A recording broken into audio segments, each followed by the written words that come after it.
one of my dearest friends was on a TV, live TV before, and I'm really excited for this little mini interview. Thanks for watching.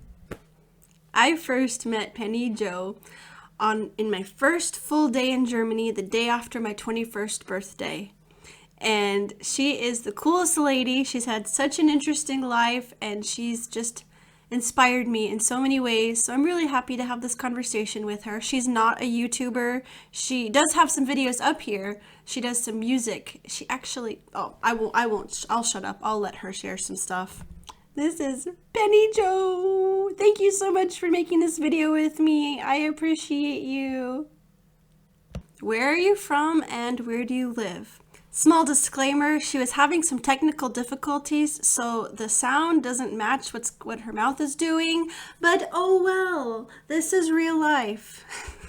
I'm Penni Jo, and I'm from Elkhorn, Wisconsin in America, and now I live in a little village in Germany. It's very close to Westerburg in the Westerwald of Germany. It's very nice, and outside of my house, I can hear the birds singing, and it's very nice. I can't wait to visit you one day.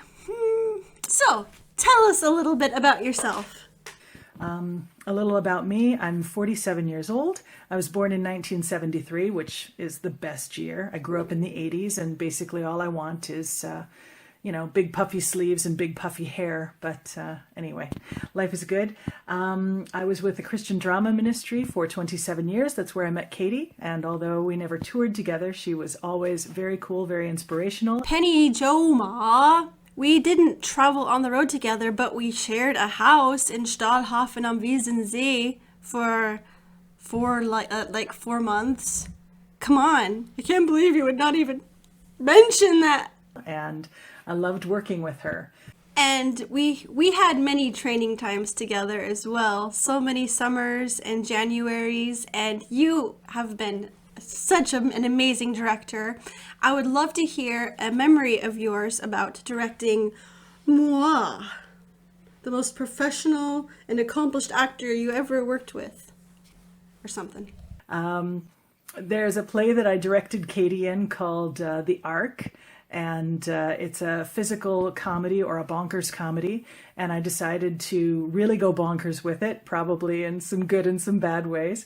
Anyway, I had everybody be of different time generations. And so Katie was the 80s girl with the big puffy hair. And because she was the daughter, she got to do a lot of the more bizarre physical comedy. There were head slaps and things like that. Katie is always up for anything. If you tell her to do something, she will do it, and she'll come back with great ideas. And she's very enthusiastic and just really, really fun to work with. Katie is awesome. If you have the chance to work with Katie, work with Katie. Aw, shucks. I was so stinking proud of you when I found out that you were going to be on The Voice of Germany. Can you share a little bit about what it was like to be on TV? It was weird. It was a big roller coaster. It was something I wanted to do because it was kind of on my, if something terrifies you, you should do it list. And there was an open audition down in Frankfurt. We drove down to Frankfurt and did the first open casting with a lot of people. And I was just kind of surprised to get through, and it was lovely. Basically, reality TV is a weird world. The Voice of Germany is very fun. Everything connected to the singing, to the music, to working behind the stage, behind the scenes with the coaches.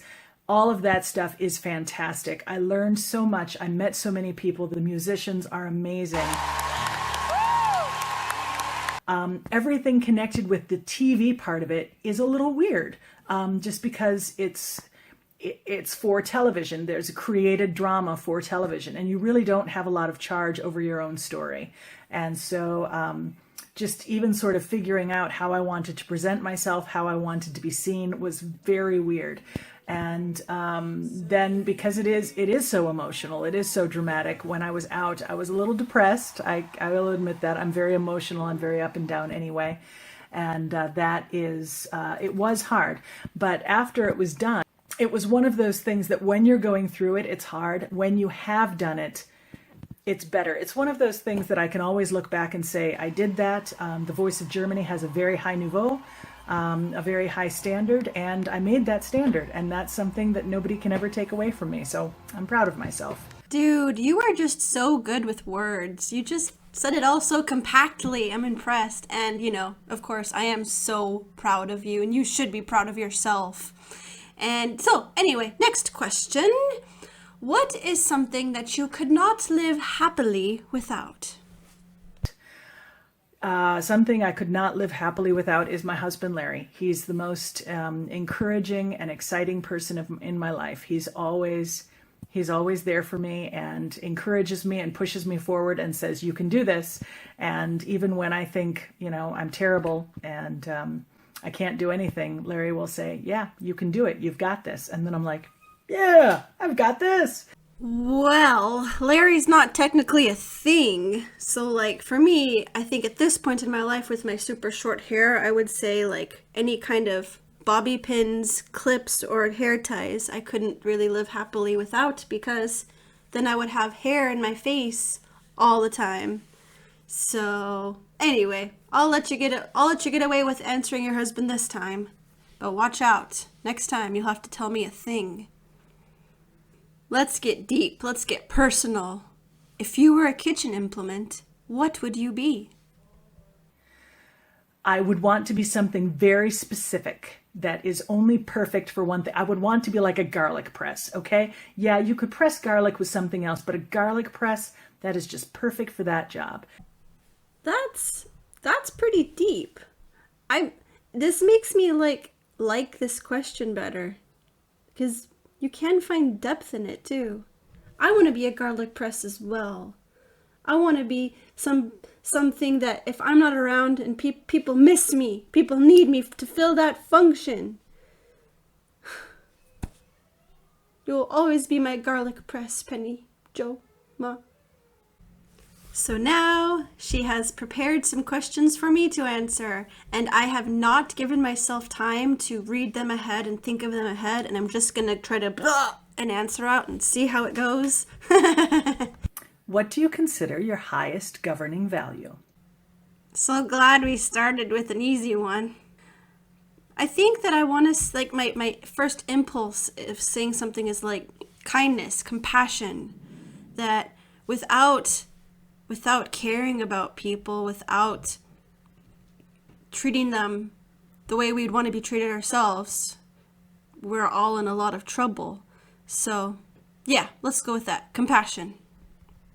What is the thing that makes you happiest when you wake up in the morning? I'm tired of my hair like this now. I'm happiest in the morning just being alone, honestly. I'm happy to have time to do things that I want to do, reading my Bible and writing and just tidying up the space. I'm getting my brain together for the day. Where do you find your creativity and drive? I feel like a lot of it comes from genuine interactions and wanting to make people laugh or share something that I'm thinking about. And as far as drive goes, it's something I've been making these videos for so long. My last upload was number 300. It's just kind of become a part of who I am. It's not something that I'm just gonna not feel like doing it one day, It's hard to explain. Drive. It's complicated. Wanting to continue to make connections with people, wanting to, in a way, pursue something that I love, and that dream of wanting to do something creative for a living, whether it's YouTube or something else, that does push me forward. What do you hope for in 5 years' time or in 10 years' time? I hope that travel will be a part of my life again. I hope that I will have gone to Asia, to Hong Kong, Taiwan, the Philippines. I hope that I will have a book published in 10 years.